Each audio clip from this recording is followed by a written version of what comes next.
Tonight we delve into the chronicle of entities so primeval, so formidable, that the Vatican didn't merely reject their existence, it transformed their identity. Originally known as the Watchers, these radiant instructors descended from the heavens before the earlier civilizations emerged from Mesopotamian soil. Yet over time, their teachings became outlawed, their identities obliterated, and their legacy corrupted into something, well, sinister. The Church branded them as devils. The ancient records, however, reveal a contrasting narrative. They describe celestial beings who accompanied humanity, sharing understanding without restraint. What appeared as defiance was actually generosity. Between paradise and recorded time, that reality was concealed. Those attempting to reveal it were systematically eliminated, their manuscripts seized, their identities wiped from existence. The further you investigate, the clearer the design becomes. From Mesopotamian remnants to chambers deep within Vatican territory, evidence of the Watchers continues to resonate through layers of reinterpretation and terror. So before settling in comfortably, consider liking this presentation and following along. What you're hearing isn't folklore. This is what survived after folklore became a tool of manipulation. Ancient accounts describe how celestial entities once arrived to shepherd our developing world. They introduced humanity to written communication, metallurgy, medicine, and astronomical wisdom. Yet for breaking protocol by distributing sacred understanding, they were branded as betrayers. Sumerian clay records name them the illuminators of wisdom. Enoch's scriptures label them the condemned, dual narratives emerging from identical origins. The sole distinction lies in whose perspective survived. As ecclesiastical authority solidified, it required paradise to remain inaccessible. Therefore it concealed those who formerly connected both realms. The Watchers transformed into representations of rebellion, their benevolence reframed as moral decay. Still, their traces persisted. Their emblems are etched into religious monuments. Their mathematical principles hide within sacred construction. Their designations reverberate through angelic classifications and occult manuscripts equally. Azazel, Sariel, Uriel. Previously revered, presently dreaded. Previously mentors, presently condemned. Religious authority declares them blasphemous. Scientific investigation suggests otherwise. Contemporary astronomers discover spatial configurations matching those documented on ancient Mesopotamian celestial charts. Supposedly extinct languages flicker subtly under particular illumination, seemingly anticipating rediscovery. Within Vatican repositories, isolated from public access, rest the most ancient testimonies, designated with one singular term, Nephilim. Might these entities we learn to dread actually represent our progenitors rather than adversaries? Could these supposedly banished demons have granted us consciousness itself? Tonight's inquiry isn't whether the Watchers existed. We're examining why history's most dominant institution invested such effort ensuring their erasure. Sometimes genuine illumination dwells in concealed places. The ultimate revelation isn't the Watchers' descent, but humanity's own fall when selecting compliance above comprehension. Victors document history, they claim. But suppose the most ancient chronicles were never composed by mortals whatsoever. Picture an epoch preceding recollection, preceding linguistics, when something extraterrestrial observed the particles destined to form us. Within southern Iraq's desolate terrain, adjacent to ancient Ur, archaeological teams uncovered desert-buried remnants of what resembled an obsidian container sealed more thoroughly than time permits. Upon opening, they discovered clay fragments shimmering peculiarly under light, inscribed with unrecognizable markings. The script wasn't Sumerian, Akkadian, or any documented dialect. It predated everything, and witnesses who glimpsed it before Vatican interference reported one repeatedly occurring designation, the Watchers. Tension intensified immediately upon announcing the find. Within mere days, plain-clothes individuals materialized, presenting papal credentials. They conversed quietly, confiscated the fragments, and disappeared into darkness. Nobody protested. Nobody encountered them subsequently. Official documentation stated the fragments underwent preservation transfer. Excavation team whispers conveyed different information. The Vatican had suppressed findings previously, never with such immediacy. One researcher subsequently characterized the inscriptions as stellar communications, predating biblical creation. Another termed them prophecies. That individual vanished within 7 days. Surviving imagery reveals symbols carved with flawless geometric exactitude, seemingly produced not manually, but by something comprehending creation's fundamental mathematics. The inscription configurations corresponded with specific stellar positions.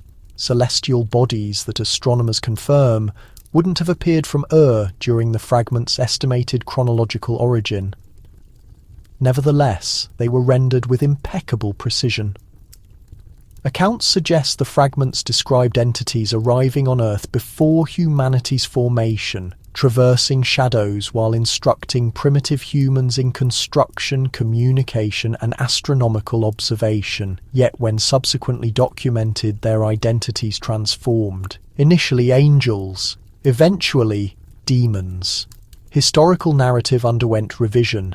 Divine messengers recharacterized as antagonists. Vatican academics, bound by confidentiality oaths, categorized the discovery using terminology rarely employed since medieval times: non-human intervention. For them, these described entities weren't deities, extraterrestrials, but something intermediate, a connection between paradise and mortality-defying scripture. Religious authority couldn't permit that narrative's proliferation. If humanity discovered its ancient instructors, divine authority's foundation would collapse. Therefore, the fragments vanished. Speculation places them beneath St. Peter's Basilica, within Constantine-era sealed chambers.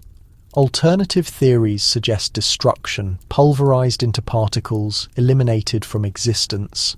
Yet history perpetually whispers through fractures. Every civilization has concealed its heresies. Every reality discovers its resonance. Somewhere beneath Ur's devastation, desert sand still conceals the original prohibited text, anticipating light's remembrance. Beneath Vatican City's polished stone extends an unseen realm. Limitless passages bordered by metal barriers stretch into obscurity, identified solely by numerical designation. They reference it as the confidential repository, though the terminology misleads. It's not a collection. It's containment for unspeakable matters. One such matter was documentation labelled Nephilim, classified within resided interpretations extracted from Ur's vanished fragments, materials the Church never intended for examination. Translations were executed by a clergyman designated Father Benedetto Rossi, a linguistic virtuoso proficient in ancient Akkadian and Sumerian. These documents defied rationality. They incorporated a third language unexplainable by terrestrial records. It oscillated between symbols and phonetics, seemingly authored by something cognitively divergent from humanity. Benedetto described the script as animate, subtly shifting upon each examination. He invested months attempting decipherment, sacrificing rest and physical condition, muttering about configurations repeating like resonances in stone, his final documentation before disappearing. These are communications from time's architects. Nobody witnessed him again. Religious authority termed his absence spiritual contemplation. Guards were stationed surrounding the repository section where he operated.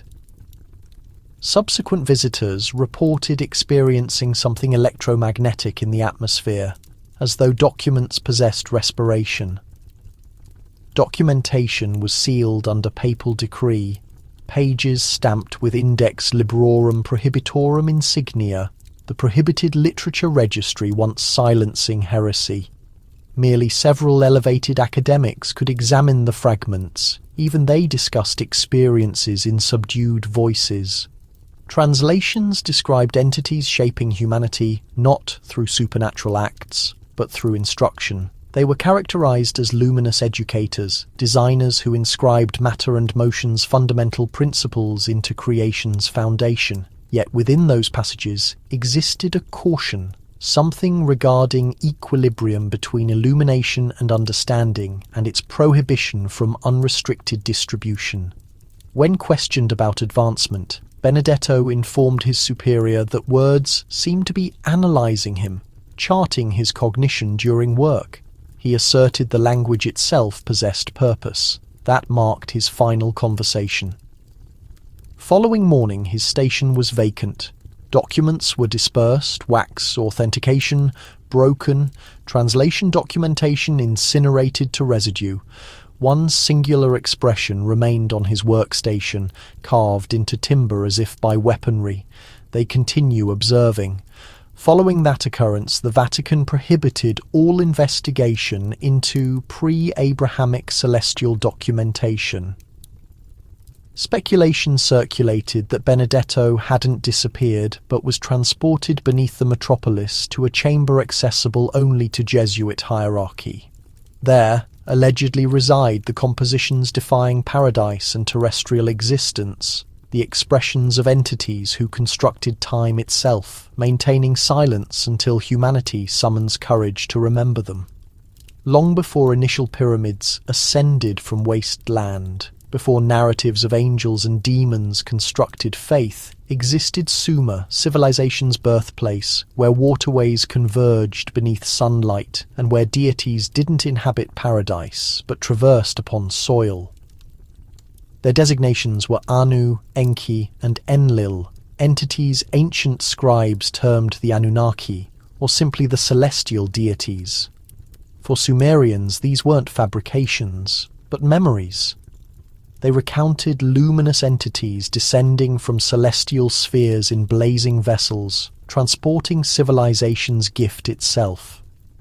They instructed initial agriculturalists in measuring Tigris and Euphrates floods. They taught clergy astronomical observation, charting wandering celestial paths. They communicated mathematical language and forged secrets, the craft of extracting metal from mineral. For primitive humanity, they were deliverers. For subsequent ages, they became substantially more hazardous. Narratives of Anu, Paradise's supreme patriarch, described a governing council from above. His descendants, Enlil and Enki, frequently disputed humanity's destiny. Enlil perceived humans as vulnerable and imperfect, an unsuccessful experiment. Enki, conversely, cherished them. He defied celestial protocol to instruct them in stellar knowledge. Enki, wisdom's serpent, granted humanity understanding prohibited by deities. Millennia subsequently, that identical narrative would resurface in alternative scripture, featuring a different antagonist. The serpent became Satan. The instructors became the condemned. Between mythology and scripture, Sumer's celestial deities were reinterpreted as angels expelled from paradise. Within clay documentation, Enki's sanctuary was characterized as a magnificent structure filled with illumination resonating like thunder. Clergy designated it the Abzu, knowledge's abyss. Certain academics believe it symbolized creation's profound waters. Others suspect something considerably more tangible, a location of inconceivable technology transcending its era. Chronicles claim the Abzu radiated nocturnally and internally. Deities preserved the celestial black stones, mechanisms capable of summoning tempests or healing illness. When later societies discovered these narrative fragments, they mistranslated Anunnaki as watchers, those descending to observe and guide humanity. Enoch's scripture would maintain their memory under identical designation. The Vatican centuries afterward would categorize those watchers as demons. Yet Sumerians never discussed malevolence. They discussed instructors. They designated them the ones merging paradise and terrestrial existence. If accurate, then humanity's initial gods weren't deities whatsoever, but visitors whose understanding rewrote a species' destiny. Understanding so profound it obscured boundaries between supernatural and scientific. Perhaps that explains the Church's apprehension toward Ur's fragments, because concealed within those narratives was reality more ancient than faith itself, reality that illumination originated not from celestial punishment, but from celestial benevolence, and that humanity was never intended to venerate the celestial bodies, only to absorb their lessons. Within the most ancient narratives inscribed in clay, no tale of devils or condemnation exists, only illumination descending to terrestrial existence through mercy. The Watchers, the stellar arrivals, were never characterized as creatures.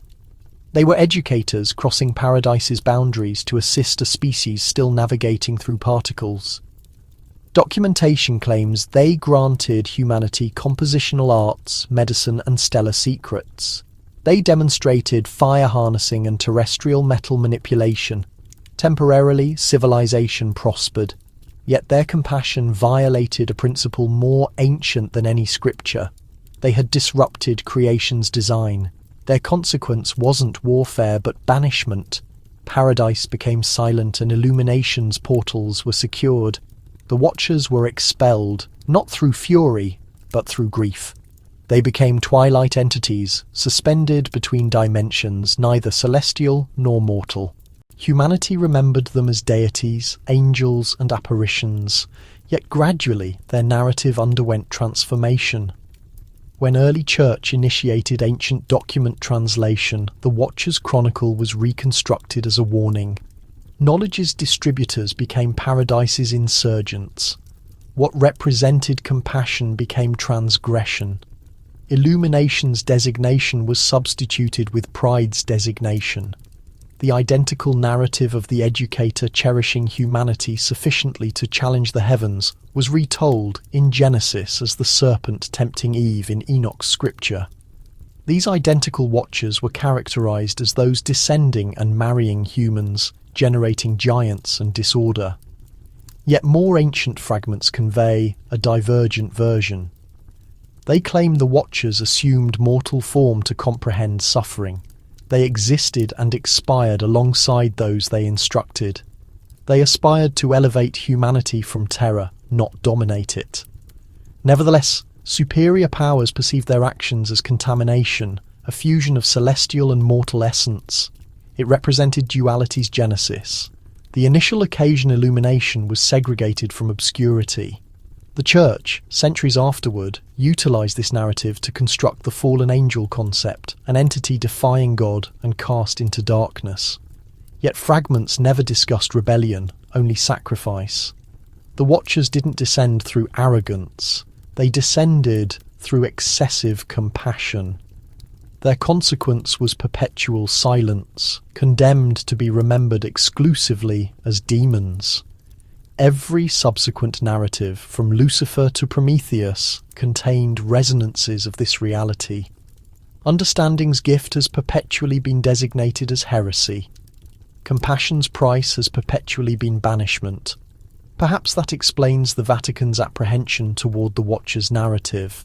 It suggests that grace's fall wasn't humanity's transgression, but humanity's inheritance.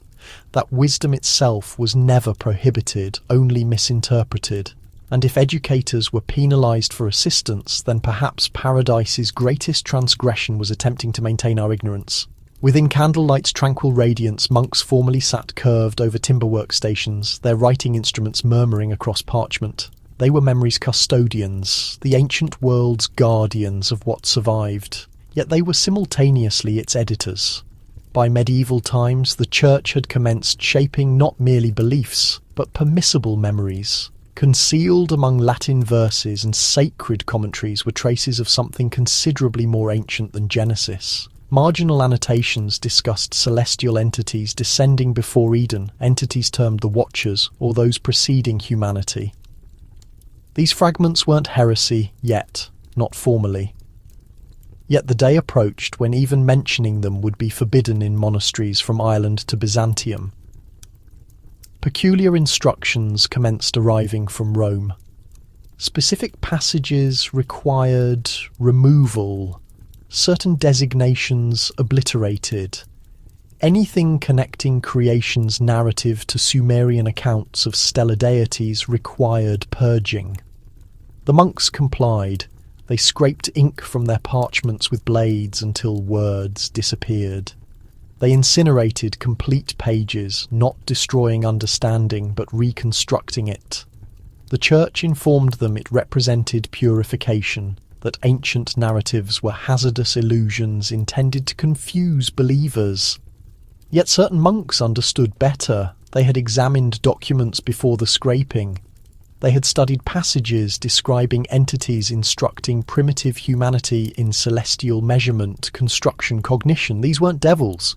They were instructors. One monk specifically, Brother Elric of Tours, concealed notation beneath new ink layers, words exclusively visible when exposed to flame. He inscribed, "The celestial bodies remember what the Church forgets." That fragment was discovered centuries afterward within a monastery barrier, its margins darkened, its script trembling as though composed in terror. Alternative monasteries weren't as fortunate. When papal representatives arrived inspecting libraries, any document containing Sumerian deity references was confiscated. They were claimed to be transported to Rome for examination, yet none ever returned. The scarce survivors did so accidentally, concealed beneath subsequent compositions, trapped inside bindings or hidden within hollow barriers. These remnants discuss a period before the garden, before the fall, when paradise opened and understanding descended in flame. One fragment, discovered in St. Gall's Abbey, states, "Before Eden was cultivated, they traversed among us and instructed the celestial language. The Church termed it blasphemy, celestial truth's corruption." Yet secretly, certain academics whispered that genuine corruption was silence, that what was obliterated wasn't transgression, but history. Therefore, the initial censorship commenced, not with flames, but with ink. Passage by passage, word by word, humanity's memory was reconstructed. Nevertheless, the celestial bodies above monasteries never transformed. They still radiated with identical configurations, identical signs the ancients formerly pursued, seemingly anticipating someone to remember what the ink attempted so diligently to forget. When the Roman Empire commenced crumbling, power required a new foundation. The blade could conquer bodies, exclusively belief could conquer time. Within early centuries following the fall, church patriarchs assembled to construct a singular narrative, one blending multiple worlds' mythologies into a faith governing them all. They termed it celestial revelation, yet truthfully, it was editing on cosmic magnitude. From Mesopotamian remnants, from Sumer and Babylon's clay fragments, they appropriated narratives of deities and celestial bodies, of floods and creation, and reconstructed them fitting a singular narrative. The ancient celestial deities, formerly termed Anu, Enki, and Enlil, were reimagined as angels. The Watchers descending to guide humanity became insurgents, expelled from paradise, and their wisdom, formerly perceived as sacred, was transformed into temptation. It represented the greatest reconstruction in mortal history. What had formerly been cosmology became theology. What had been mythology became weaponry. The flood narrative, initially inscribed in Gilgamesh's epic, was reconstructed as Noah's Ark. The Sumerian goddess Inanna became Eve, whose curiosity generated transgression. The serpent, formerly Enki's wisdom symbol, became Satan. The transformation wasn't accidental, it was strategic. To construct authority, the new church required controlling origins. If all understanding led toward God, then all inquiries led toward them. The ancient mythologies were excessively similar, excessively powerful, excessively human. They discussed deities who cherished and battled, who committed errors, who distributed understanding freely. That variety of reality was hazardous. Therefore the Church stripped it of its celestial bodies, stripped it of its liberty, and repackaged it as compliance. They informed populations that the heavens were no longer filled with multiple entities, exclusively one, and that any questioning this unity were consorting with demons. By the time the Latin Bible was finalized in the 4th century, nearly every Sumerian cosmology trace had been converted or obliterated. Nevertheless, the ancient deities' shadows remained between passages. Even Lucifer's designation, signifying light distributor, resonated the Forgotten Watchers' narrative, those transporting illumination to humanity. The irony was nearly poetic. The ones formerly venerated for transporting wisdom were presently cursed for identical action over time, art and scripture, disseminated this new mythology across the world. Cathedrals substituted ziggurats, angels substituted the Anunnaki, and humanity's awakening narrative was reconstructed as a disobedience tale. Yet reality has a survival method. Beneath translations, beneath doctrine, the ancient language still persists. It murmurs in symbols, in architecture, in tranquil parallels that nobody can entirely explain. The Great Reconstruction didn't destroy the past. It exclusively disguised it. And perhaps that explains the Vatican's apprehension toward Ur's fragments, because they don't convey a rebellion narrative whatsoever. They convey a remembrance narrative of entities granting us understanding and of a church transforming enlightenment into transgression so that obscurity could dominate in its position. Long before Noah's narrative and his vessel filled church pews and children's literature, Sumerian populations conveyed a nearly identical tale. It was inscribed in wedge-shaped characters pressed into wet clay nearly 5 millennia ago, centuries before the Bible was ever conceived.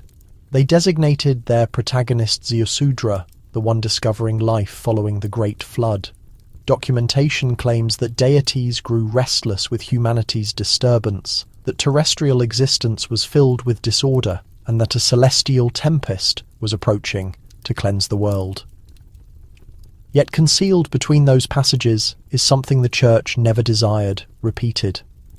The Sumerian flood wasn't punishment, it was caution.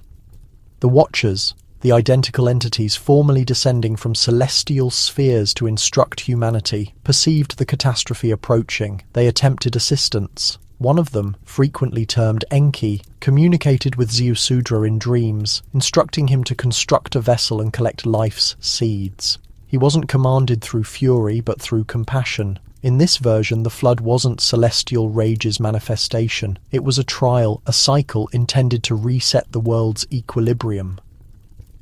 Humanity survived not through compliance, but through an educator's caution. When the Church subsequently translated these identical narratives into scripture, everything transformed. The Watchers became antagonists, and the flood became celestial punishment. The compassionate deliverer was substituted by a compliant servant, and the one providing the caution was reconstructed as the serpent, the deceiver, the condemned. The cosmic concealment commenced. What had formerly been an enlightenment and survival narrative was transformed into one of terror and control. By transforming the Watchers into tempters, the Church inverted Earth's most ancient moral narrative significance. In Sumerian records, the flood didn't obliterate transgression, it obliterated time. It designated the boundary between one humanity age and the subsequent. Academics studying the fragments notice something peculiar. Following the flood, dates and reigns became uncertain. Monarchs governed for inconceivable lengths of duration. Complete centuries seemingly vanished, as if the occurrence had reconstructed history itself. Sumerians even characterized the celestial transformation, constellations moving to new positions and the celestial bodies resetting their chronology. The flood wasn't exclusively water, it was memory's cleansing.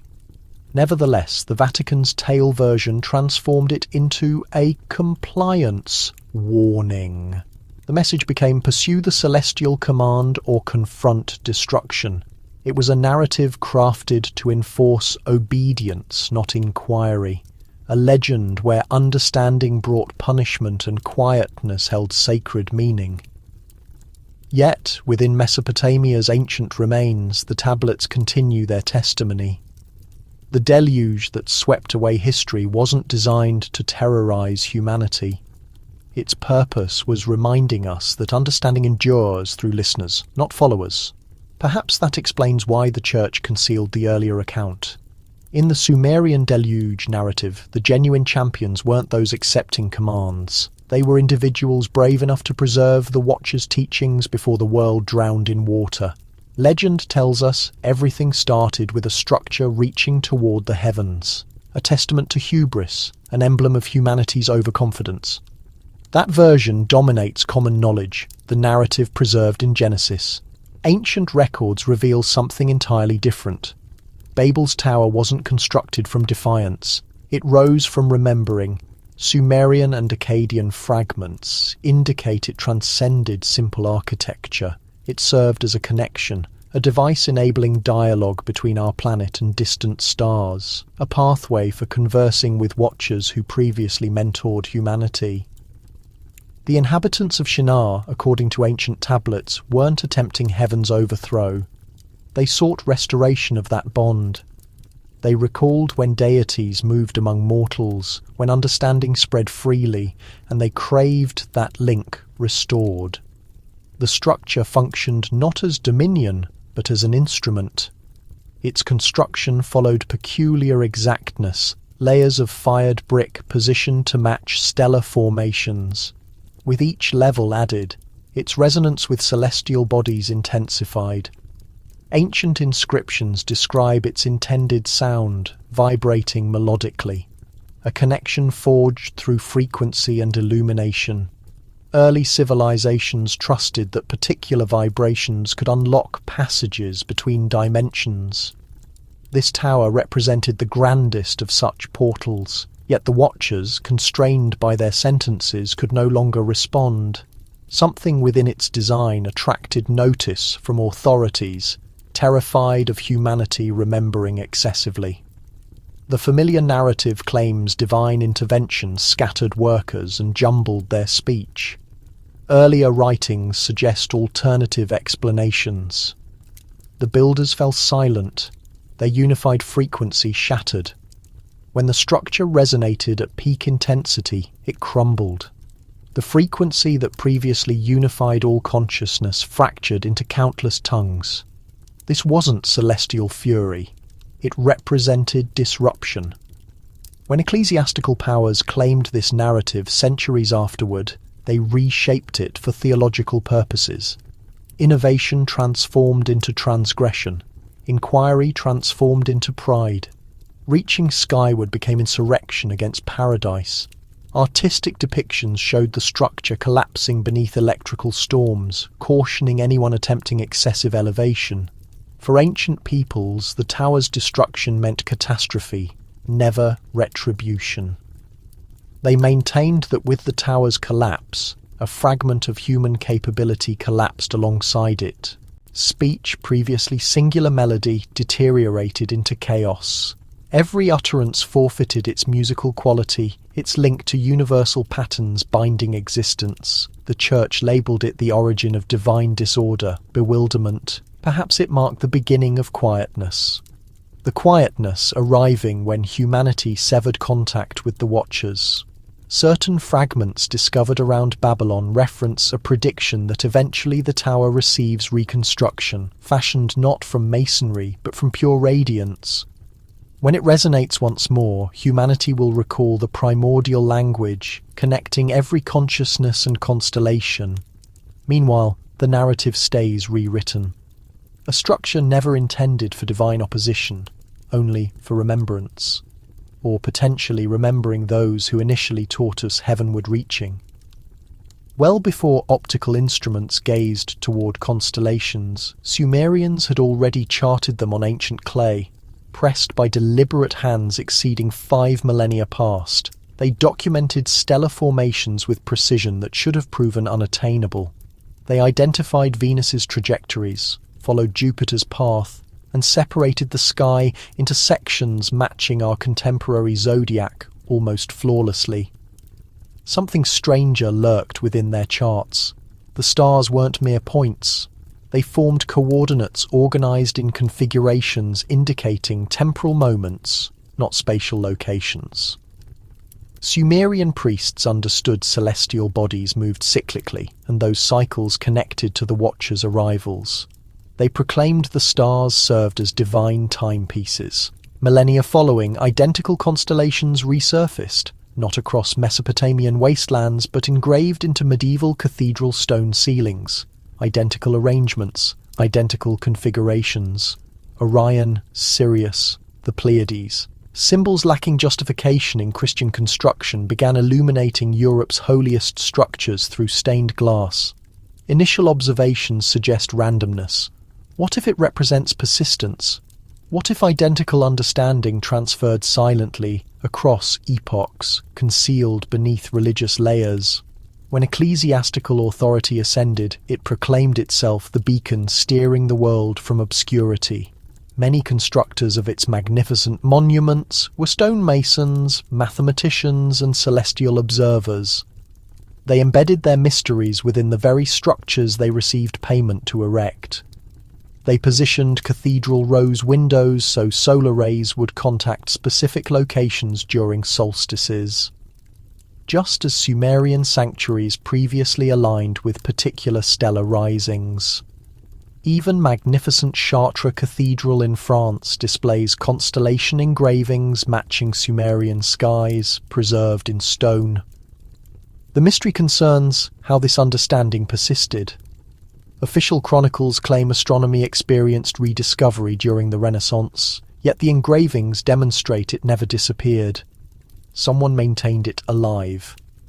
Perhaps identical secret societies that constructed under papal authority while discreetly preserving prohibited understanding from antediluvian times. Religious scholars studying constellations by flickering light. Constructors who measured celestial bodies silently. They named their discipline geometry. For them, it represented sacred expression, creation's language itself.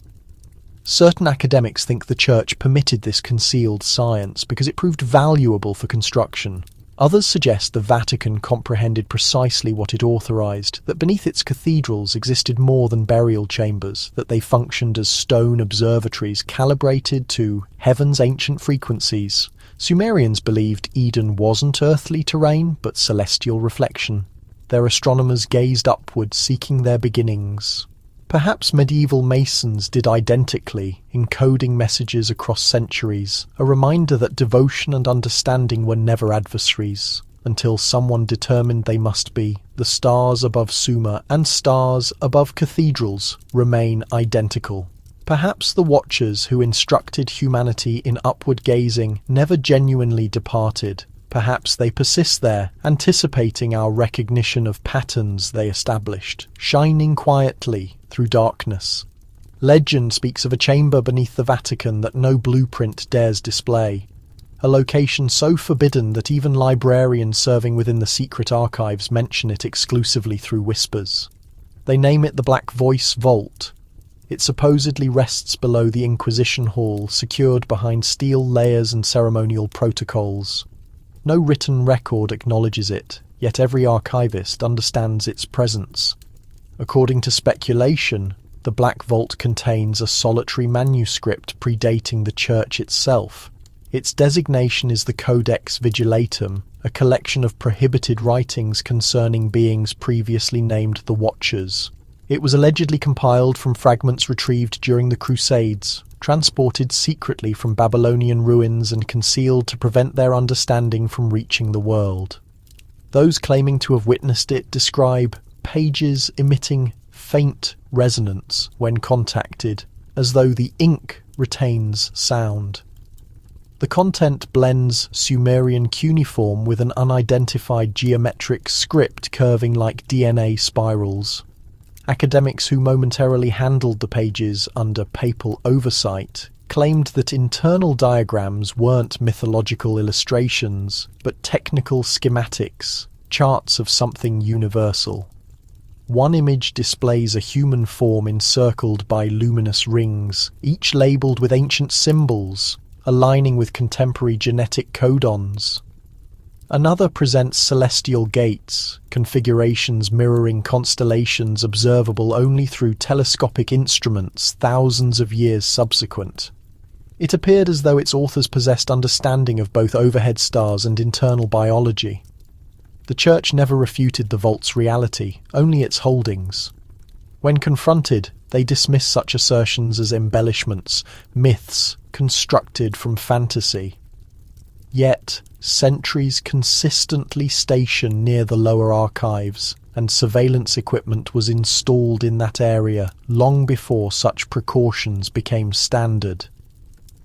A correspondence from a Jesuit academic in 1953 mentions assignment to study a manuscript prohibiting duplication or photography. He documented that the symbols shift subtly under varied illumination as though animate. The correspondence terminates abruptly with the phrase "it watches back."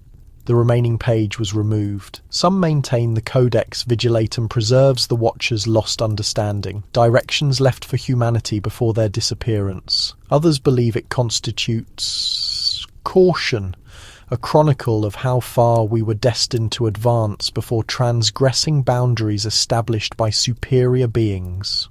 Rumours exist that the Vatican once permitted a scientific team to examine it during early genetic research years, and that their discoveries influenced initial breakthroughs in charting human DNA. If accurate, it would indicate the oldest text on Earth already comprehended the code of existence long before modern science could articulate it. The Black Vault stays sealed, silent beneath centuries of masonry. Yet its legend refuses disappearing. Perhaps eventually, when the Church no longer fears what it conceals, the world will witness the Codex and understand that our creation was never exclusively divine, it was constructed, and the designers have been observing us since the initial word was inscribed in clay. Throughout the Renaissance, Europe blazed with inquiries it wasn't prepared to address. Artists, academics and thinkers began looking beyond devotion toward configurations concealed within creation itself. They examined illumination, motion and the cosmos. And through this, they began perceiving the divine not as enigma, but as calculation. Among them developed a subtle discussion that would never surface in authorized history. What if angels weren't ethereal beings at all, but entities of understanding, voyagers who mentored early humanity and were subsequently confused for heaven's messengers? These intellectuals named them world's designers. They contended that geometric flawlessness, stellar accuracy and bodily logic all indicated intelligence, never miracle. One such individual, Giordano Bruno, discussed infinite realms filled with innumerable suns, each encircled by life. He maintained the entities referenced in Scripture were arrivals from those remote luminaries. His statements spread like wildfire among academics who decorated cathedrals with celestial eyes and mechanized wings. They perceived creation as blueprint, never legend. Yet the Church perceived threat. For centuries, it had asserted itself as heaven's exclusive translator, mystery's guardian. Suggesting angels might possess form, might exist beyond faith, meant opening the door to blasphemy. So the reaction arrived, not through discussion, but through suppression. Documentation was eliminated. Publications were prohibited. Then came the flames. Bruno was executed by burning in 1600 in Campo dei Fiori Square, condemned for declaring that God wasn't restricted to earth and that his emissaries might traverse among stars. His remains ascended into the identical sky he believed harboured life. Others succeeded, academics vanished, artists demolished their own creations to escape accusations. Yet some of their mysteries survived in their artwork, concealed openly. Leonardo da Vinci's illustrations of aerial machines, his portrayals of radiant entities descending from circular formations, carry traces of this prohibited inquiry. Were angels the manifestation of divine intention, or the recollection of those who previously walked among us? Entities of brilliance and reasoning who shared their blueprint with humanity? The Church designated it heretical. Yet even within its boundaries, a few murmured agreement. Jesuit stargazers charted the firmament while pretending devotion. Designers of grand basilicas aligned cupolas with stars as though honouring those who had taught geometry itself. The Renaissance wasn't solely artistic rebirth, but recollection. Humanity was recalling what it previously understood. that the sacred and the rational were not opponents but manifestations of identical truth. Angels or designers, it held no significance. Both formed the world with brilliance. Both suffered punishment for revealing excessively. And as Inquisition flames diminished into history, the inquiry they attempted erasing still persists. What if the heavens we address aren't above us, but surrounding us, awaiting our final comprehension of what the ancients always understood? There existed a period when understanding was revered, when the pursuit of discovery was considered sacred. The earliest societies believed learning brought them nearer to deities, that comprehending the world honoured its creator. But somewhere in history's extended shadow, inquiry transformed into transgression. The identical gifts previously celebrated by ancients became maledictions whispered by clergy. It commenced gradually, concealed behind sermons concerning compliance and devotion. The Watchers, the entities claimed to have provided humanity the disciplines of mathematics, metallurgy and medicine, were recharacterized as seducers. Their instructions became prohibited practices. Their science became witchcraft. The Church labelled their understanding infernal, asserting that the aspiration to comprehend creation was the identical aspiration that expelled Lucifer from paradise. The directive was, do not pursue what exists beyond the curtain. Accept your instructions. Maintain faith. Do not challenge. Thus, a conflict commenced, not with forces, but with concepts. Those studying constellations were charged with summoning demons. Those practicing medicine without consecration were labelled witches. Metalworkers who created unusual compounds through fire were claimed to be collaborating with Satan. The very instruments of advancement became heresy's indicators. In the 13th century, entire collections were incinerated. Documents filled with ancient geometry and medicinal knowledge disappeared in flames. What persisted was concealed by monks who endangered their existence to duplicate prohibited texts. In hidden chambers they transcribed by candlelight, hoping the structures would not expose them. One such monk, in a correspondence transported secretly to Florence, documented that he maintained the Watchers were never malevolent beings, but the initial scientists, entities who attempted to instruct man how to reason beyond terror. His identity was removed from all documentation, yet his statements persisted. The vilification of understanding was never concerning protecting spirits. It concerned protecting authority. As long as truth was designated hazardous, those claiming to possess it could dominate the world. Every innovation, every novel concept had to traverse the gate of authorization. Those who constructed timepieces to measure the firmament were denounced. Those who challenged creation were suppressed. Yet, the more the Church attempted to enter the illumination, the more it flickered beneath the surface. Alchemists camouflaged their work as spiritual practice. Ritual stargazers wrapped their documentation in theology. Physicians spoke in puzzles to disguise their comprehension of the body. The prohibited understanding of the Watchers never expired. It simply learned concealment. Centuries subsequent, that identical configuration persists. Terror of truth masked as devotion. Domination masquerading as deliverance. To challenge is still hazardous. To pursue is still insurrection. Yet perhaps that is what the Watchers desired us to recall. That understanding is not malevolent. It is emergence. And every era that labels it demonic demonstrates precisely how influential it truly is. The genuine devil was never inquiry. The genuine transgression was instructing people to fear their own consciousness.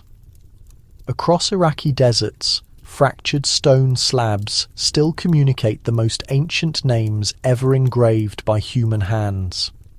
They are inscribed in cuneiform, etched millennia before the initial Bible, before Latin, before even the term angel was articulated. The Sumerians named them the seven who descended. Their designations were Azazel, Sariel, Uriel, Raguel, Remiel, Kokabiel, and Shamsiel. They were not deities in the manner we comprehend deities, nor demons, nor mortals. They were the Watchers, the radiant entities who descended from the sky to mentor early humanity. Each designation held significance, a frequency connected to a particular element of existence. Azazel, the flame-bearer; Sariel, the timekeeper; Uriel, the knowledge flame. For the Sumerians, these designations were holy. To articulate them was to summon illumination into the world. Yet millennia subsequent, those identical designations resurfaced in apocryphal Christian writings, rewritten with terror instead of veneration. In the Book of Enoch, Azazel becomes the insurgent who instructs men to create weapons. Sariel becomes a fallen watcher, penalized for teaching stellar observation. Uriel becomes the angel of evaluation and flame. The narrative transformed, yet the designations remained. The Church could never clarify why these identical figures surfaced in both pagan inscriptions and early Christian manuscripts, separated by millennia, yet connected by language. Randomness, they claimed, yet randomness does not engrave identical designations into stone. Continents separated, randomness does not maintain the identical letters. Through centuries of translation, something survived the deluge, the conflicts, and the rewriting of time. The designations themselves became prohibited by the Middle Ages. Even voicing them in ceremony was considered blasphemy. Clergy incinerated any writing that linked them to the ancient world, yet they continued surfacing in secret writings transported by mystics and academics who perceived that eliminating a designation could not eliminate the truth it conveyed. In certain cathedrals, the initials of these entities are concealed in the stained glass, integrated into halos masked as virtue symbols. One Jesuit chronicler in the 17th century asserted he discovered a coded catalogue in the Vatican archives designated Nomina Caelorum. The sky's designations, the identical 7 designations surfaced, yet beside each was a Latin expunged from canon, expunged signifying eliminated, yet the Elimination Act only validated their existence. The Church attempted to suppress them because their existence connected heaven and earth in a manner that undermined celestial hierarchy. These were not fallen angels. They were the original designers of brilliance, recalled by every culture under different designations. The Sumerians named them deities, the Hebrews named them watchers, the Greeks named them titans, the Christians named them angels, and subsequently devils. The designations transform, yet the entities persist. And perhaps that is the mystery the Vatican fears most, that the designations we were instructed to fear were previously the ones that assisted us rising, that the genuine blasphemy was never articulating their designations, but forgetting them. For recollection is authority, and authority is what every silence attempts to dominate. There are narratives that history attempts to enter, not because they are fabricated, but because they approach too near to truth. One of these narratives tells of the Nephilim, the progeny of the Watchers and humankind. They were claimed to be half sacred, half mortal entities of tremendous understanding and power whose very blood glistened like brilliance. The Sumerians named them the Luminous Ones, the Stellar Children. Ancient writings describe them as constructors, monarchs and clergy who governed before the Great Deluge. When the Church subsequently translated these narratives, it transformed them into cautionary legends. The Nephilim became colossi, monstrosities, evidence that the blending of heaven and earth was transgression. Yet outside Rome's boundaries, legends commenced growing. In ancient Europe, rumours circulated that certain monarchical families possessed traces of this luminous blood. They named it the blue blood, a figurative method of stating their lineage was not completely human. It is claimed that certain dynasties protected their genealogy with compulsive attention, following their lines back not to Adam or Noah, but to the angels who descended for humanity's affection. The Church rejected it as superstition. Yet peculiar coincidences persist. Across noble family coats of arms surface symbols of 6 winged entities, brilliant eyes and suns with human countenances. These were not Christian symbols, they were ancient. The House of Anjou, the Merovingians, the Habsburgs, even Scotland's early monarchs displayed marks that academics now connect to Mesopotamian iconography. Each family asserted divine entitlement by birth, an entitlement that the Church never overtly disputed, even when it contradicted the very instructions of equality before God. Some claim this quietness was not capitulation but calculation. The Vatican maintained its separation because it comprehended the truth was more ancient than doctrine. Secret archives preserve correspondences between popes and monarchs discussing the conservation of certain bloodlines of brilliance. In one manuscript from the year 1596, a Jesuit councillor cautions that these families must never intermingle with the ordinary man, for their function is celestial. The language is enigmatic, yet the significance is evident. Something concerning their ancestry was intended to be maintained pure. Historians write off the Nephilim as legend, but science keeps finding strange patterns in ancient DNA. Markers from unknown sources that don't match what evolution tells us should be there. Some think this proves an ancient interference, a blending of humanity with something beyond this world. Whether symbol or fact, the concept has endured for millennia, threaded through the stories of rulers and holy men. Maybe that's why crowns mirror halos and why seats of power stand raised high, reminding those who occupy them of their claimed lineage from the luminous beings who supposedly governed from above. The Church might have attempted to wipe the Nephilim from its records, but their marks persist everywhere, visible to those who look. Perhaps humanity still yearns for paradise because some part of us recalls it, held silently in the bloodlines of those born with the essence of radiance. During the 13th century, darkness swept through southern France. The Church named it blasphemy. But for those who experienced it, this was belief of another order, a recollection of something more ancient than Rome. They were called the star cults. Isolated groups gathering in concealed valleys and mountain hollows, professing to honour the wisdom of the first emissaries. The entities they claimed had arrived from the cosmos long before Christ's arrival. Their ceremonies were subdued, illuminated only by flickering candles and the heavens overhead. They chanted verses, not in Latin, but in a tongue no cleric could understand, a dialect supposedly originating from the era before Babel. Central to their conviction was a manuscript called the Book of Descent. It recounted the tale of the Watchers, the guides who descended to enlighten humanity and suffered for their mercy. The manuscript described light as understanding and shadow as confusion. It proclaimed that the sacred flame existed inside each individual, not within any establishment. That belief alone rendered it threatening. When reports arrived in Rome, the Inquisition was dispatched to eliminate them. They arrived clothed in darkness, wielding flames and scrolls stamped with the official papal mark. Communities vanished in darkness. Dwellings were reduced to ash. Whole bloodlines ceased to exist. For the Church, this wasn't simply about false doctrine. This was about dominance.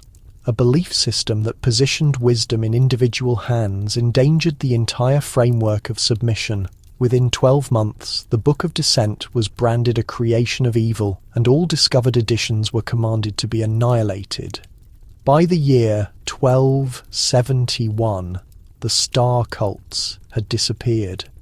Their sanctuaries were demolished, their emblems erased from rock.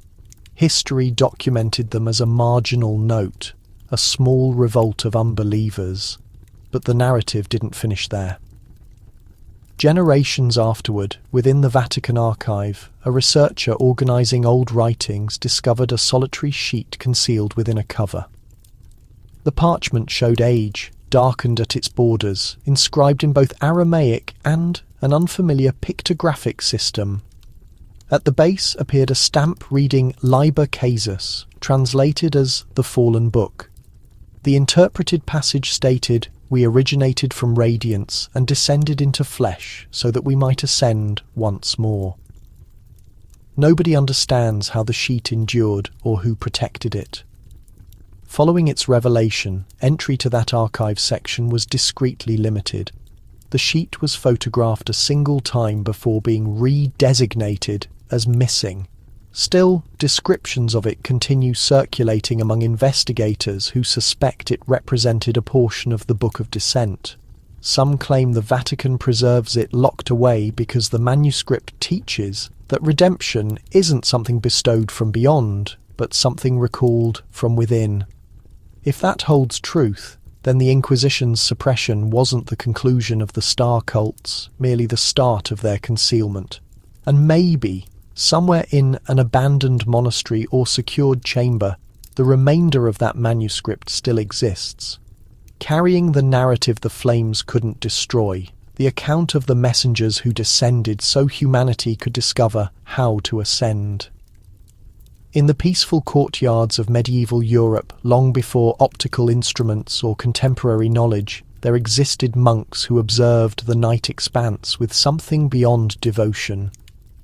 They examined the cosmos in stillness, documenting what they witnessed by candle glow in journals wrapped in hide and fastened with wax. These weren't common monks. They were students of forbidden astronomy, individuals who believed the stars weren't merely lights suspended by divinity, but signals left by those who preceded them. They examined the patterns as though they contained writing, convinced that the watchers would eventually return under the same arrangement beneath which they initially arrived. Employing basic tools fashioned from brass and timber, they followed planetary movements across darkness. They noted peculiar luminosities that travelled against the background stars, occasionally hovering for evenings before disappearing. For the Church, such investigation represented perilous inquiry. Paradise wasn't meant to be calculated. The cosmos wasn't meant to be analysed, to be challenged. Therefore, every diagram, every notation, every concept that suggested the universe exceeded Scripture's boundaries received the designation heretica. Yet, they persisted. In concealed towers and monastery cellars, they constructed covert observatories, their chambers masked as bell towers. They calculated shadows, forecasted eclipses, and matched their discoveries to ancient Sumerian celestial charts obtained from the Orient. To their amazement, the configurations aligned flawlessly. They learned that specific constellations seemed to shift in manners that couldn't be justified by theology alone. One monk, Brother Matthias of Leon, documented in an encrypted diary that he'd identified signs of a recurring sequence in the heavens, a pattern that repeated every 7,000 years. He suspected it signalled the return of the Watchers, a universal cadence embedded into existence itself. His documentation was seized, and he was never observed again. But pieces of his labour persisted in the borders of additional manuscripts, annotations that subsequently inspired pioneering scientists like Copernicus and Kepler. What the Church sought to eliminate became the basis of contemporary astronomy. Even Galileo, generations later, repeated their prohibited revelation when he declared the cosmos wasn't static, but dynamic. Each breakthrough that drew humanity nearer to the stars originated in those silent nights of conviction and resistance. The monks who studied the sky weren't challenging divinity. They were pursuing him in his purest manifestation within the enormity of creation. Still, for their dedication, they were labelled enemies to paradise. Their instruments became representations of transgression. Their wonder became an offense. The contradiction is that while the Church denounced them, it secretly preserved their work. Buried in the Vatican repositories rest thousands of celestial diagrams, some tracing back to the 13th century, more precise than any available documentation of that period. The Church dreaded the reality, but it couldn't prevent it from revealing itself. The astronomy of heresy was never about defiance, it was about recognition. a covenant inscribed in the cosmos that eventually the Watchers would reappear and mankind would finally gaze upward once more without dread. Elevated in the slopes of Castel Gandolfo beyond Rome rises one of the most ancient astronomical establishments in existence, the Vatican Observatory. For most, it represents faith-welcoming knowledge, evidence that the Church aspires to comprehend creation through the vocabulary of the heavens. But for those who've examined its past thoroughly, another inquiry surfaces. Was it constructed to comprehend the cosmos, or to monitor for something returning from them? The observatory received official foundation in the year 1582 under Pope Gregory XIII, the identical pope who transformed the calendar to adjust the measurement of time. That action alone indicates a preoccupation not merely with astronomy, but with synchronization. Old Sumerian clay records described time as a circle, a rotation marked by the re-emergence of the Watchers. The calendar modification positioned humanity's calculation of time back into accordance with those identical celestial patterns. Historians label it chance, others label it readiness. Inside the observatory boundaries, Jesuit astronomers examined planetary motion with focus that approached fixation. They composed accounts on comets, eclipses, and inexplicable luminosities that moved across the darkness.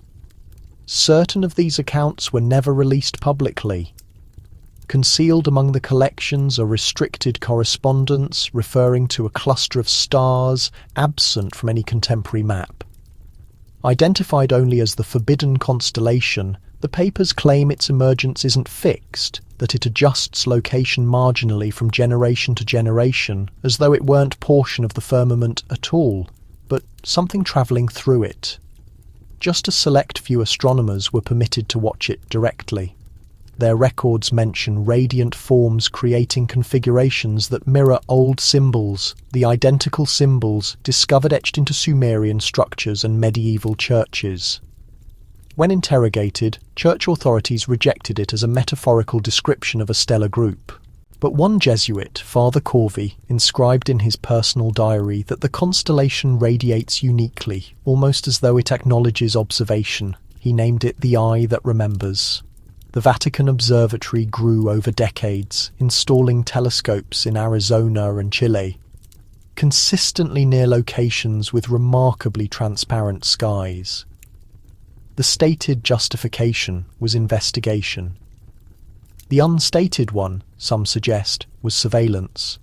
Speculation maintains the observatory's most classified instruments point not at familiar stars, but at vacant positions, observing a sector of the cosmos that old manuscripts connected to the arrival of the Watchers.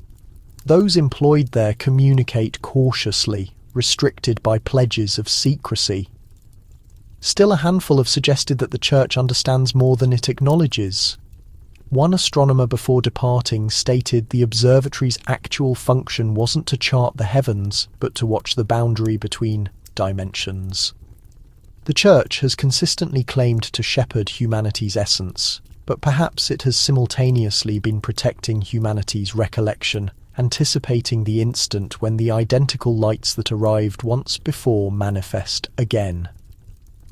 The Church and the heavens have never been adversaries. They've consistently been allies in concealment, and perhaps when the forbidden constellation illuminates once more, even the Vatican will no longer manage to deny whom it was observing for. There exist tales murmured among aged scholars of a language that isn't inscribed with liquid, but with radiance. They claim that long before writing systems were etched into rock, before Sumerian or Hebrew or Latin, the initial words ever uttered were brilliant. They were vibration and brightness woven together, a language that formed reality itself. This is the tongue of the Watchers. During the 15th century, alchemists professed to have recovered portions of it inscribed into concealed texts discovered in abandoned monasteries. They named it Lumen Scriptum, the inscription of radiance. The The characters were claimed to gleam subtly beneath the stars, radiating like coals when contacted by lunar light. Each mark was not simply a term, but a resonance, a wavelength of significance. To voice it aloud was to synchronize with the universe, to connect the separation between substance and essence. Those who studied it trusted it was the authentic language of celestial beings, the fundamental cipher of existence. But for the Church, it represented something entirely different. They labelled it demonic speech, a sacrilege masked as wisdom. In the year 1487, the Inquisition confiscated a collection of journals from an alchemist named Matteo di Ferrara. He professed the script arrived to him in visions, rotating designs of gold that hovered before his vision each evening. When he transcribed them onto vellum, he claimed the characters blazed like sunbeams on liquid. Observers vowed they witnessed the radiance themselves, though none could interpret it. The Church charged him with sorcery and obliterated his creation, but portions survived, protected by his followers. Contemporary investigators who scrutinized these sheets under ultraviolet illumination discovered dim remnants of luminous substance unknown in medieval liquid. It was as though the script itself retained radiance. In one interpretation, the opening passage declares, "Language is the exhalation of celestial bodies." The more the Church attempted to eliminate it, the more it resurfaced. Marks identical to lumen scriptum have been located on Sumerian clay, Egyptian charms, and even within the coloured glass geometry of Gothic sanctuaries. Some suspect the craftsmen who erected them encoded this universal alphabet into construction, converting temples into phrases of rock. Others believe the script was never inscribed by mortal hands at all, but by force, by entities who conveyed through resonance rather than noise. The concept horrified theologians. If the cosmos itself could communicate, then holy text was no longer the sole voice of divinity. Throughout the Renaissance, particular scholars gambled everything to examine it secretly, believing that interpreting lumen scriptum could expose the fundamental arrangement of substance. They named it the living utterance, the connection between physics and conviction. The Church incinerated most of their creation, marking it heretical. Still, even now, accounts emerge of marks that radiate dimly when revealed to the darkness, as though awaiting to be interpreted again. Perhaps the Watchers abandoned their language behind as an instrument, understanding that eventually humanity would discover to perceive radiance not as brightness, but as transmission. And when we ultimately comprehend that radiance itself communicates, we might recognize we were never intended to venerate the cosmos, but to dialogue with them. In the burning plains of southern Iraq, archaeologists once discovered something that challenged comprehension. Excavated beneath the remnants of an old temple devoted to Enki, the Sumerian deity of knowledge and liquid, they located a collection of bronze implements unlike anything witnessed previously. Each measured about the span of a person's hand, crafted with accuracy that appeared impossible for its period. Along the handles were carved marks that no recognized cuneiform expert could interpret. When radiance contacted the metal, the inscriptions glimmered with a dim azure shade, as though recalling the waterways they once governed. The inhabitants named them the implements of Enki, objects claimed to access the portals of paradise and earth. But their enigma intensified when someone observed a peculiar parallel. Their form, the twin crossbars and round head, flawlessly correspond the pattern of the implements of St. Peter engraved on the Vatican's emblem. How could a Sumerian object dated more than 5,000 years before Christ reflect a Christian mark so accurately? The Church dismissed it as happenstance. Still privately, Vatican researchers requested that the objects be relocated for examination. Within months, the implements disappeared from available documentation.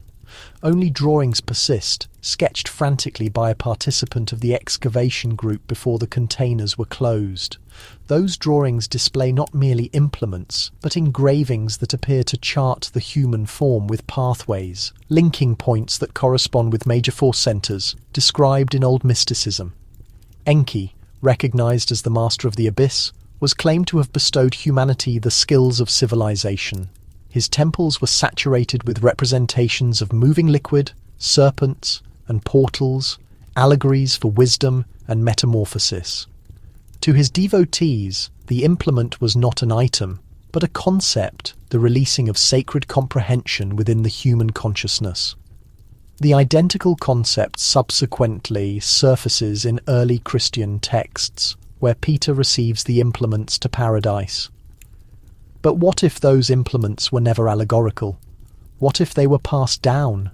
Some chroniclers now suspect the Vatican symbol may be a perpetuation of an elder mystery tradition devoted to Enki, transported through ages under different designations. The Church frequently assimilated the legends of defeated civilizations, repurposing their marks to match its own teaching. But particular elements resisted disappearing. The intertwined serpents, the portals of radiance, the twin implements protecting sacred wisdom, all resonate Sumerian beginnings. In a restricted Vatican archive, indexed in the year 1934, there exists a citation to metallic objects of Mesopotamian pattern, resembling the insignia of the papal implements. No images, no explanations, only that solitary statement. Perhaps the objects still remain beneath Rome, concealed beside the manuscripts that mention the Watchers and their arrival, or perhaps they were annihilated, their significance too hazardous to maintain. The tale claims that when the authentic implements of Enki are reunited, they will release not a passage in rock, but a portal in the human essence. The identical portal the Watchers once accessed when they instructed mankind to perceive beyond the barrier. Maybe the Vatican emblem isn't a representation of power at all, but a quiet acknowledgement that their control originated from a much older origin. One crafted in bronze beneath the gaze of deities who travelled among mortals. The Renaissance was more than a revival of creativity.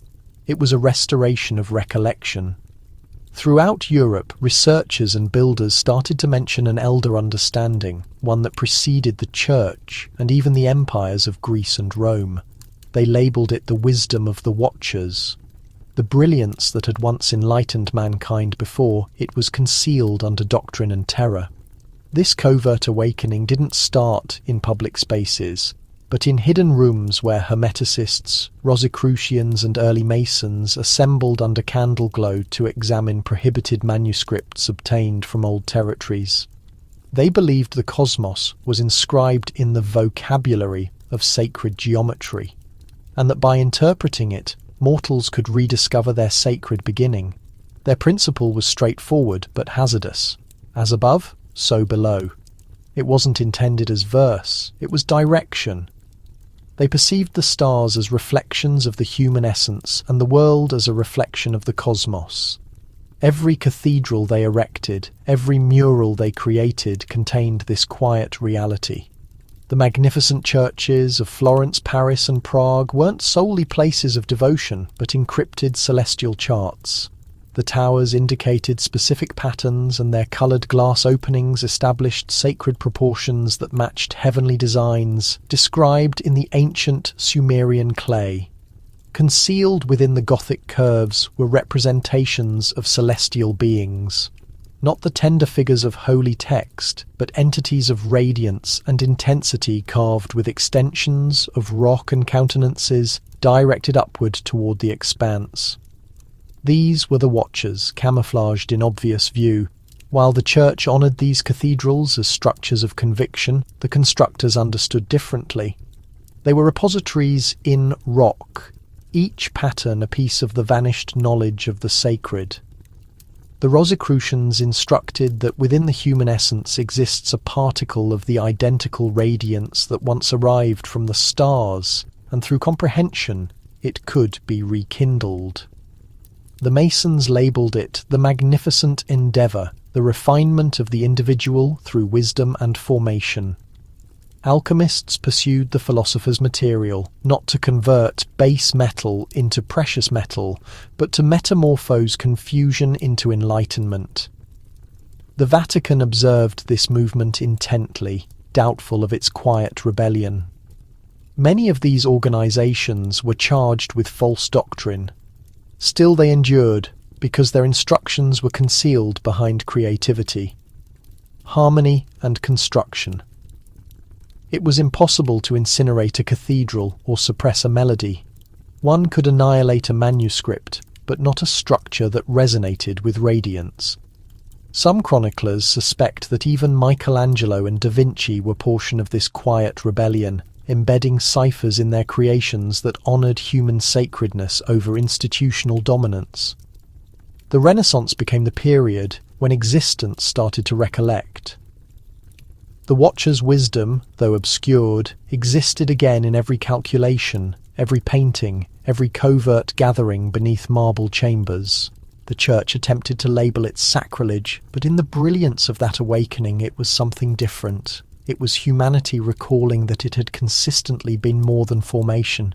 It had been co-former, a reflection of the identical radiance that once arrived from the stars to instruct, to construct, and to remind us that the brilliance we pursue above has consistently burned quietly within. By the time the 1600s arrived, Rome had grown tired of the murmurs.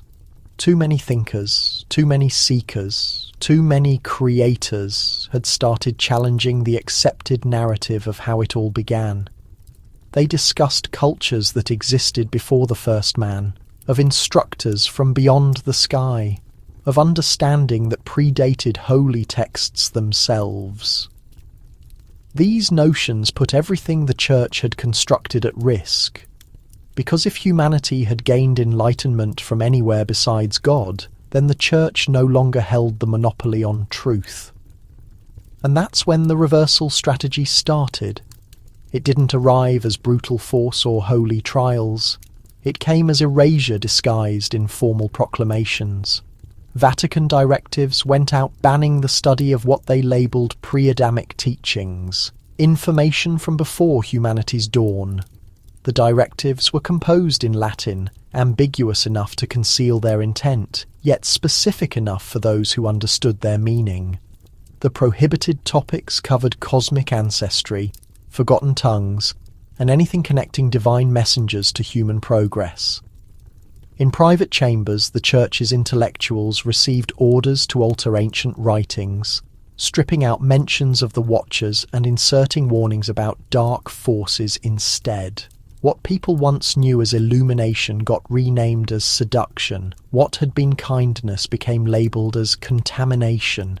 Every remnant of the Watchers needed to be marked as fantasy, products of twisted minds. Pulpit speeches started reinforcing this revised story. Clergy cautioned that inquisitiveness was the ancient deceiver reborn, that challenging sacred hierarchy meant inviting spiritual corruption. The printing machines, now tremendously influential, fell quietly under Vatican control. Volumes discussing the old deities of ancient Mesopotamia or stellar wisdom faced restriction or complete prohibition. Those who refused to comply weren't executed like in earlier times, but destroyed nonetheless. Their writings vanished from circulation, their identities wiped from the record. It became the ultimate silencing. But within that quietness, certain voices wouldn't surrender. Jesuit stargazers and academics in Rome kept pursuing their research under the cover of religious study, camouflaging their investigations within scriptural analysis. One unnamed author from that era, thought to have been a religious brother, concealed a note in the edges of a forbidden manuscript. It stated, "The Watchers were never corrupted, they were muted." This solitary sentence, uncovered generations later, revealed the reality behind the Vatican's effort. The Church hadn't conquered alternative thought. It had interred it underneath doctrine. The Watchers transformed into infernal beings.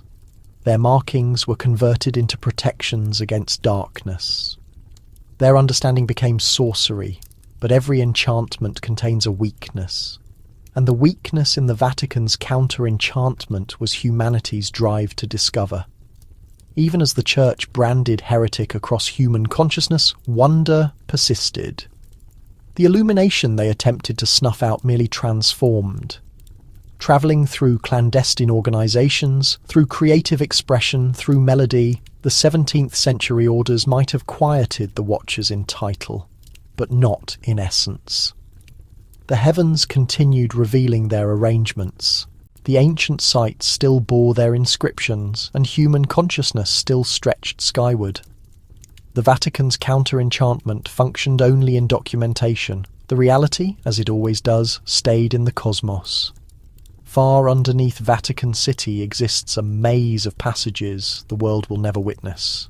Beyond massive metal barriers and infinite hallways of accumulated time and manuscript lies a section recognised by only a select few as the Murmuring Chamber. It supposedly contains the most ancient writings on the planet, documents so old that even the Church has lost track of their complete history.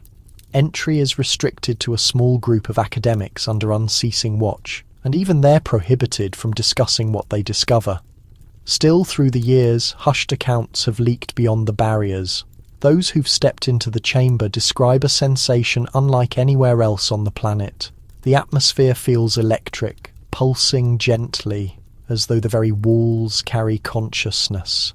Some detect subtle noises with no apparent origin, deep tones that swell and recede like the respiration of the structure. Others mention observing luminescence where darkness should reign, wavering in alcoves or dancing across locked repositories. It's claimed that the unusual acoustics amplify near a specific area called the Chamber of Beginnings, where volumes wrapped in dark hide sit beneath protective glass. These documents are inscribed in unfamiliar characters, some appearing like wedge writing, others resembling nothing in recorded civilization. The Church publicly labels them abstract linguistic remnants, but investigators who've examined them suggest something far more unusual. Employing contemporary equipment, they documented subtle electrical fields emanating from the sheets themselves, as though the writing was reacting to human proximity. One scientist granted entrance during 1979 reported the oscillations created recurring arrangements matching encrypted transmission. When he shared this with Vatican authorities, his permission was instantly withdrawn. He departed Italy the following morning and vanished from contact. Another academic characterized the sensation as existing within a conscious frequency. He documented that when he spoke softly, the space appeared to respond. His records reference that the acoustics shifted based on the language used, as if the chamber itself was perceiving. Some theorize these occurrences are the leftovers of the Watcher's tongue, a vital inscription that still holds force from its genesis. The old practitioners named it Lumen Scriptum, the dialect of radiance. Maybe these volumes are the primary references. The Church rejects all such assertions, maintaining the tones result from airflow and the illumination from equipment reflection. But too many observers recount identical experiences. The Vatican might label it foolishness, yet it maintains surveillance of the chamber with detection devices and recording equipment constantly. There are even suggestions of measurements indicating surges in oscillation during stellar configurations, as if the chamber responds to celestial bodies. If accurate, it would suggest the Watcher's language wasn't merely inscribed audio, but a connection between realities. Still resonating long after the authors disappeared, the Murmuring Chamber stays secured, its mysteries protected by both material and quietness. But occasionally, when darkness descends over the great church, sentries positioned above report they can sense a tremor below, a rhythm deep inside the planet like something primordial, shifting, anticipating someone who recalls how to perceive. Even in our current age, when orbital devices encircle the planet and observation instruments examine the most distant expanses of the void, remnants of the Watchers continue. Star scientists document arrangements in stellar groupings that reflect the sky patterns carved into Sumerian sacred structures over 5 millennia back. These aren't random matches because the identical formations emerge in information gathered from completely different observation stations across land masses and water bodies separated by vast distances. Some investigators have identified additional matching spatial sequences in rock cluster fields, recurring numerical relationships that were transmitted to early humanity in quiet lessons from cosmic instructors. Peculiar illuminations burst in the atmosphere above Mesopotamian remnants at exact intervals. Illuminations that trace paths which can't be accounted for by recognized orbital craft or space debris. Aircraft operators, both defense and commercial, document them with matching descriptions. Radiant orbs traveling in patterns, hesitating as though watching, altering course with an exactness no earthly mechanism could accomplish. In the collections of observatories across Europe, academics locate the identical markings that emerged in the ancient clay records of Ur inscribed into celestial maps from the 15th century. Connections linking stars, measurements that align with holy construction, rings that match diagrams detailed in the Codex Vigilatum. Some of the most ancient of these maps, previously deemed heretical, are now maintained in institution storage, still drawing connections to the firmament that nobody completely grasps. Number theorists have started recognizing relationships between these arrangements and irregularities in the paths of far planets. They're dismissed as accidents by established thinking, but the more the calculations are analysed, the less accidental they appear. Even the radiance itself acts unusually. Observatories document quick flashes in instruments, minor disruptions that correspond with recorded dates described in the Sumerian deluge records and the arrival of the Watchers. When investigators compare the irregularities with the modern calendar, the findings are eerie. Incidents preserved in old documents are reflected in the void, as though past events themselves echo in the universe. Some think these are transmissions, deliberate indicators positioned by entities whose grasp of duration and substance exceeds ours. Orbital devices receiving transmissions from the distant areas of the star system occasionally detect wavelengths that, when interpreted using wedge script mathematics, produce repeating sequences matching those engraved in the old fired clay records. Language experts who try to interpret them observe arrangements matching a living dialect, one that bridges ages and societies. The Watchers, if someone acknowledges their reality, have never genuinely departed their inheritance. Concealed in holy writing, clouded in chronicles, disguised in construction and encrypted in the firmament, persists in extending outward. It murmurs across the limits of the void and duration, reaching those who examine, who recognize, who challenge. And occasionally, when the atmosphere radiates faintly in a manner nobody can clarify, or when an observation device shows coordination in the stars that contradicts chance, it seems as if the instructors have come back. Not physically, but in recollection, in impact, in the quiet arrangements that direct human comprehension toward knowledge. Previously considered forbidden, the Watchers might have been thrown down, identified as dark entities, eliminated from volumes and structures. But their existence continues. Every irregularity, every recurring figure, every cosmic transmission is a subtle communication. They continue observing, continue instructing, continue moulding existence in methods we're only starting to recognize. Maybe the most powerful deception in human chronicle is the account of defiance.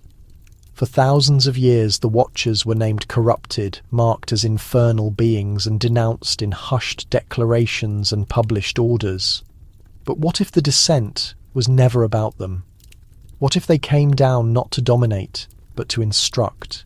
To provide knowledge that could raise humanity beyond terror and submission, beyond ceremony and unthinking devotion. The clay records from Ur, the concealed writings in the Vatican, the encrypted construction of holy buildings. They all indicate a straightforward reality that was too threatening to endure. Unconcealed radiance. The Watchers didn't desire veneration. They desired comprehension. They gave humans speech, the mysteries of the cosmos, the craft of shaping awe, the calculations that support the universe. And still, every offering was reframed as transgression, every instruction as forbidden doctrine. Through time, submission became excellence, and inquisitiveness became an offence. The Church shaped chronicles with invisible blades, removing sections that might ignite autonomous reasoning.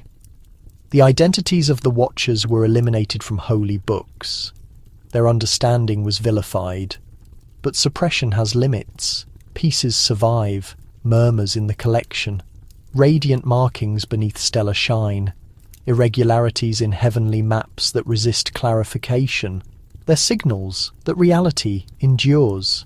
The actual descent happened when humans permitted themselves to be directed by terror rather than logic. When we embraced power without inquiry, when we confused submission with virtue, we forsook the radiance that had been extended to us. The Watcher's recollection endured in concealed passages of verse, in the borders of abandoned documents, in markings carved into rock that outlasted flame and transformation. In the stillness, their communication remained for those who could perceive. Understanding isn't threatening because it holds strength.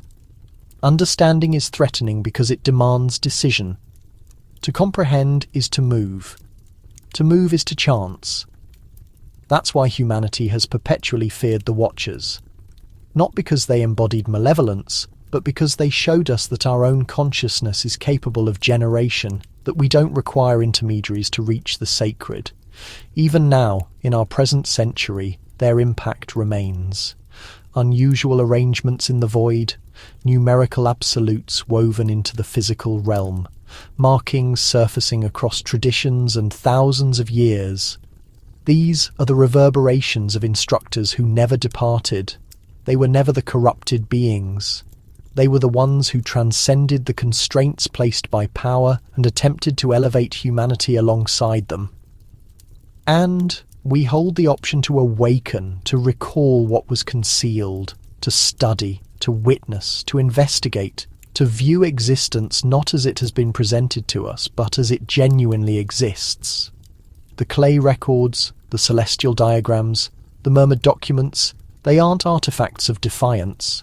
They are instruments to recover the flame that was perpetually within us. The Watcher's descent was never about them. Our descent was in accepting that we could never rise without being instructed to. And maybe the most profound instruction of all is that comprehension is the genuine radiance, and it cannot be eliminated, only concealed until we recall how to perceive.